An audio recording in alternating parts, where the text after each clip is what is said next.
Hello and welcome to Sobrix. I'm Adam and this is Sobrix. This is my channel for reviewing Lego sets and building them and other Lego related stuff. Very special video because in this video I'm going to be taking a look at the Lego Star Wars Emperor's Throne Room Diorama. This is set number 75352. It has 807 pieces, and I paid $100 for this set. Now, I already did a video about the Endor Speeder Chase diorama, which is the one of the sets that is releasing alongside this Emperor's Throne Room set. I believe these sets are coming out May 1st in anticipation of May the 4th.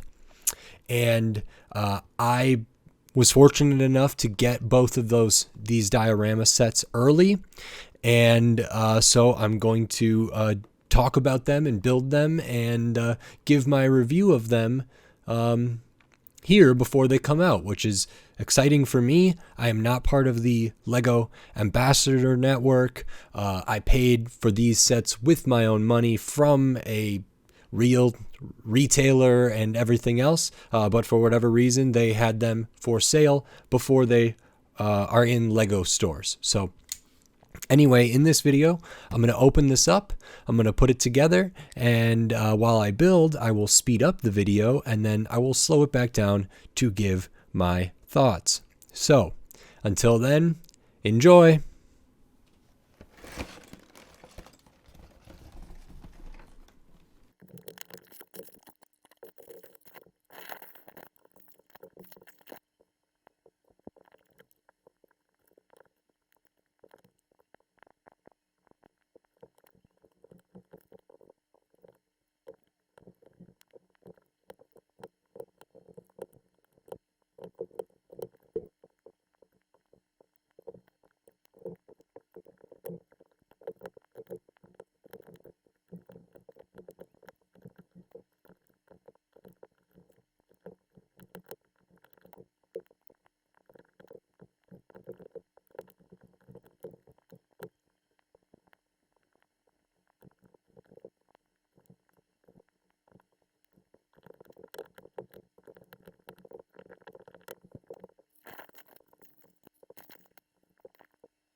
Okay, so that is this Lego Star Wars Emperor's Throne Room diorama.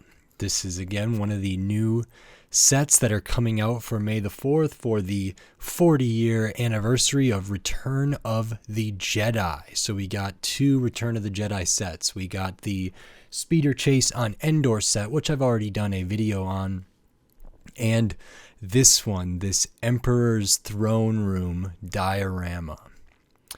My first impression of this one is it's pretty great. I'm very happy with this one. I like it more than the Endor Speeder Chase. Even though I liked that set, I felt like that set was very overpriced. This one is maybe a little overpriced, but it's not too bad. I mean, the price per piece count is not very good.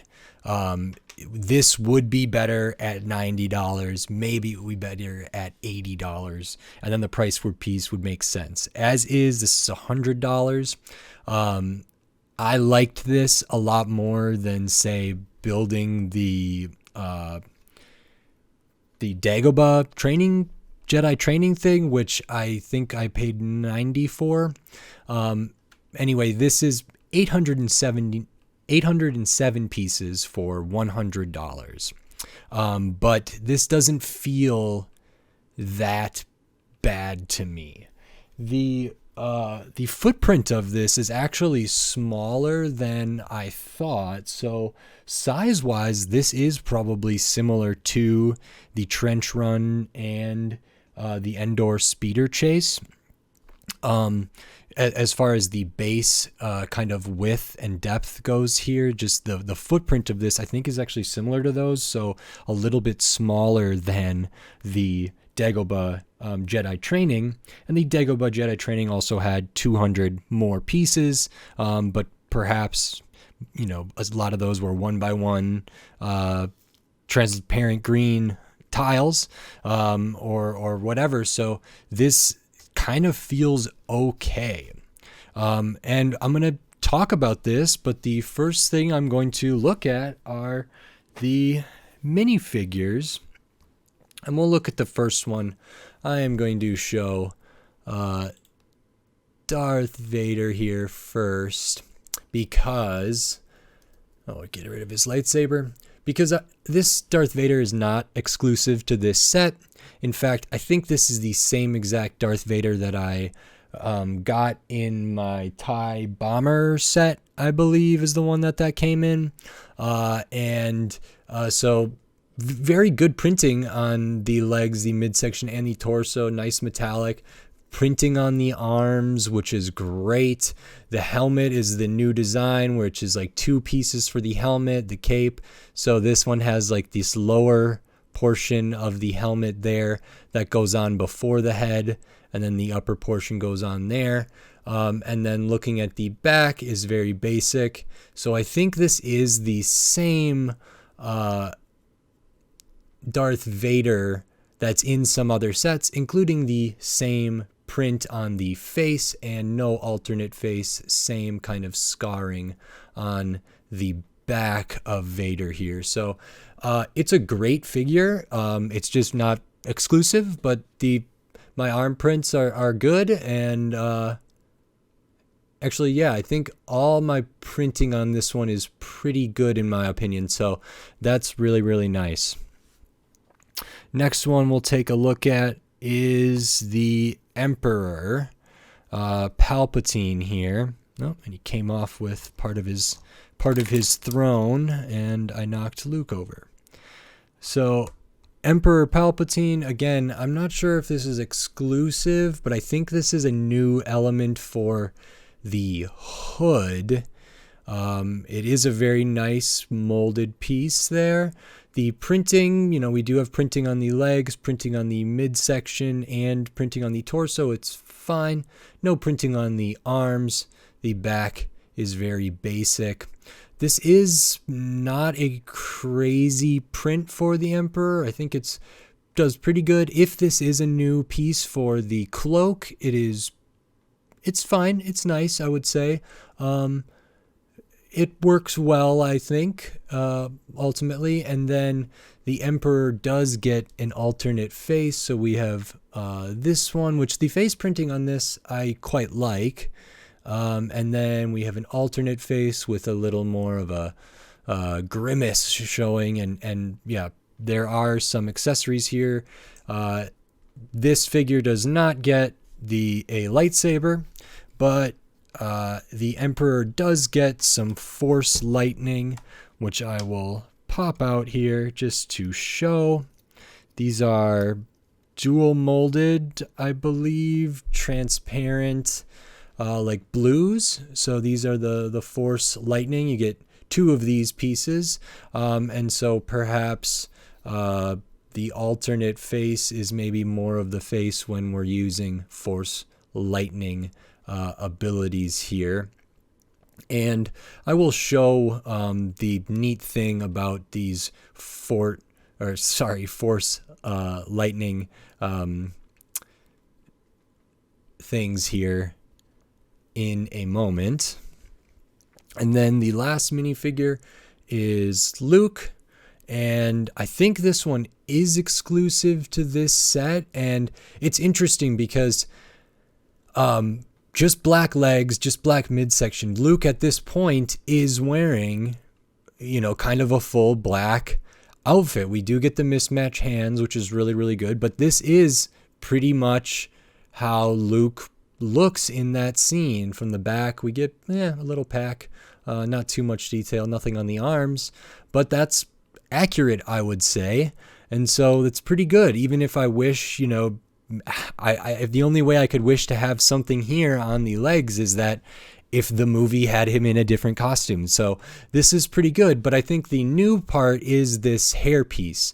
I believe this hairpiece is a brand new piece and does a pretty good job of getting the hair right.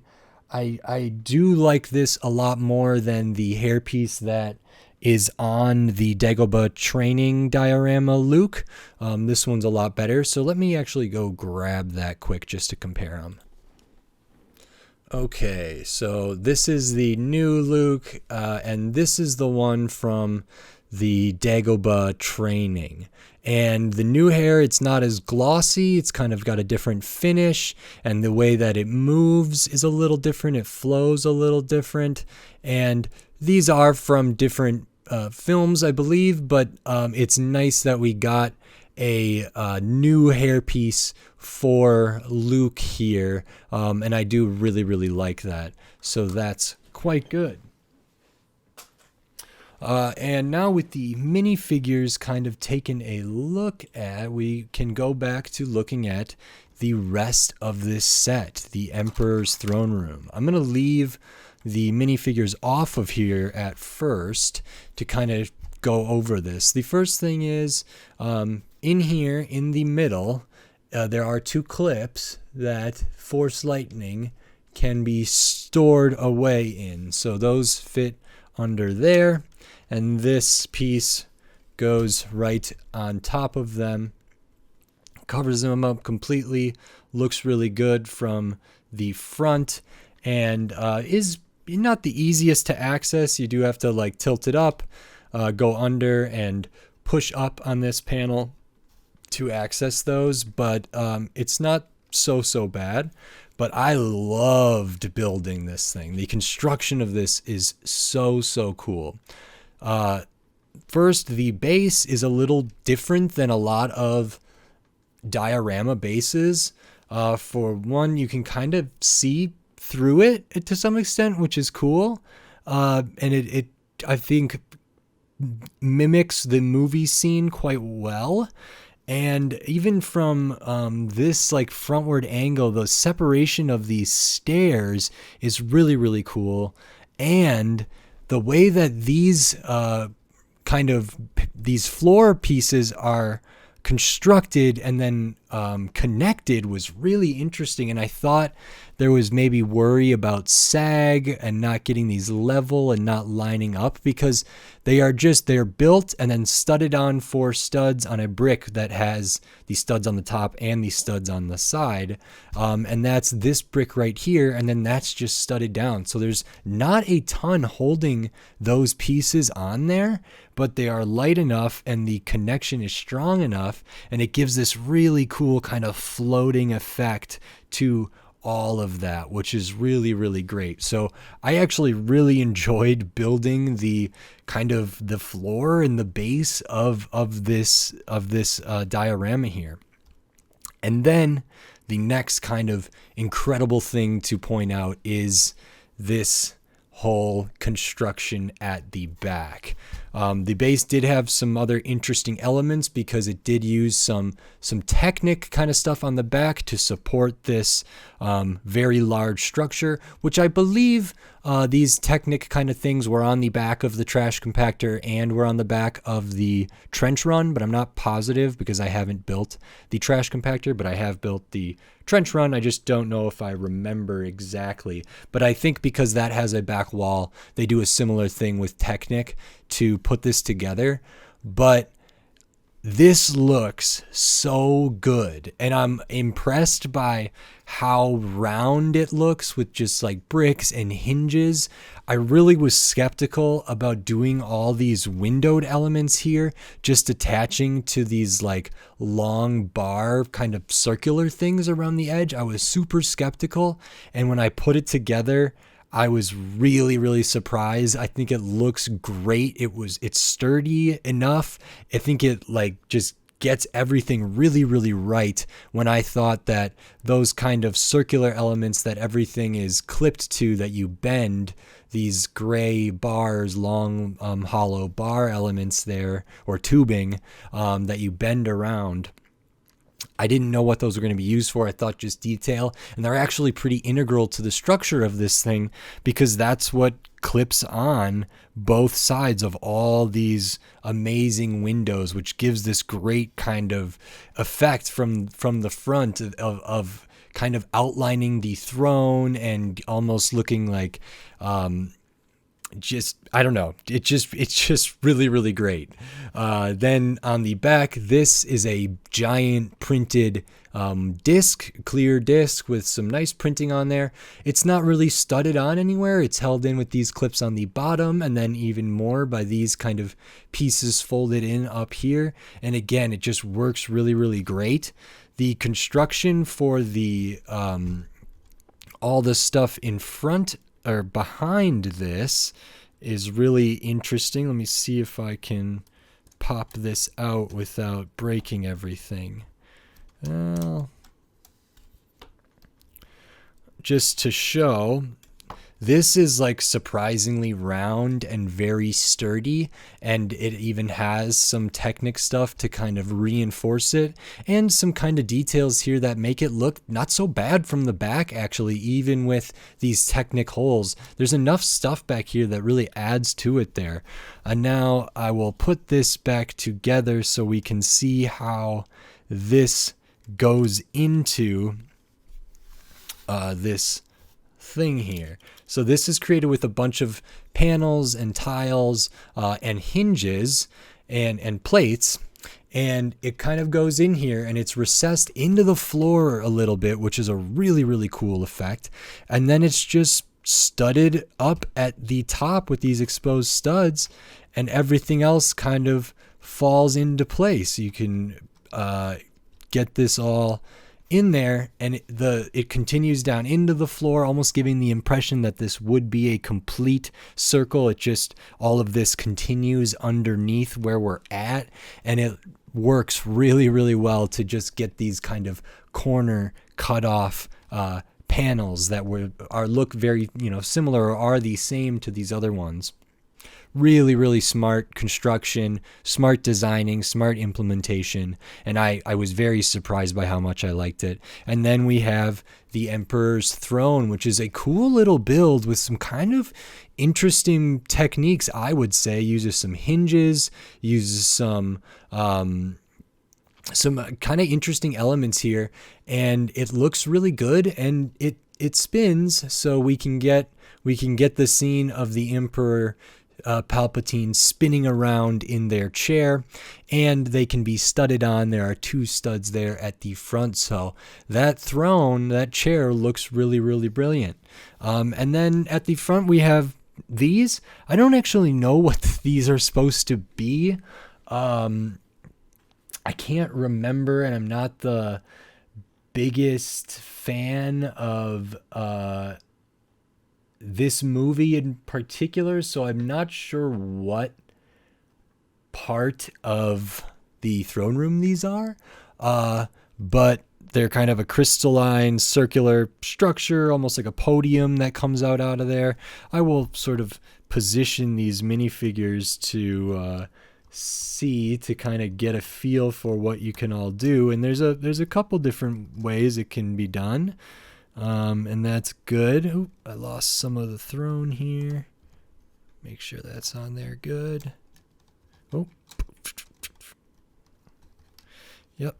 This throne, a little finicky here. We use some jumper plates, and then the whole back piece is only studded on with those 2 studs at the back. So it's kind of a complex design. It looks really, really good. It's just not always the most sturdy to handle, and so you have to be a little bit careful when you're putting the Emperor in and out of it. I will get Luke equipped with his lightsaber and Vader equipped with theirs. And we can kind of see, we can reenact how this scene looks in a pretty marvelous way. I do know that some people have mentioned that there's no of the Emperor's guards in this set, and maybe they would have liked it. I think the price point at $100, if they had 2 more minifigures of even just, royal guards or imperial guards or whatever, would be really, really cool. And they don't come with it, but I do have, I believe these are the pieces. I do have these old Lego from the old Lego Star Wars from quite some time ago. And let me see if I can find my focus here.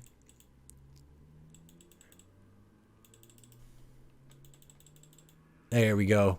They are using, well, these might not be the right pieces, and they might not be the right faces.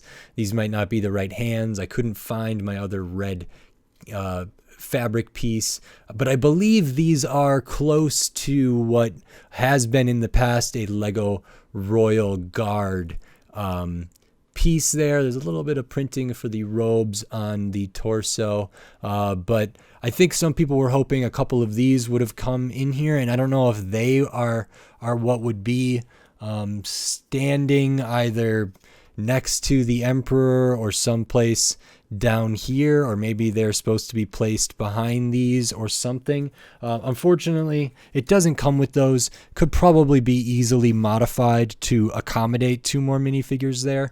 But right now I have Luke and Vader kind of studded on there. We could also theoretically stud them down here, and then put the Emperor up here, and he could be putting Force Lightning out down to the 2 of them down here if we were recreating a slightly different scene on the steps here, and the Emperor was maybe Force Lightninging from up top.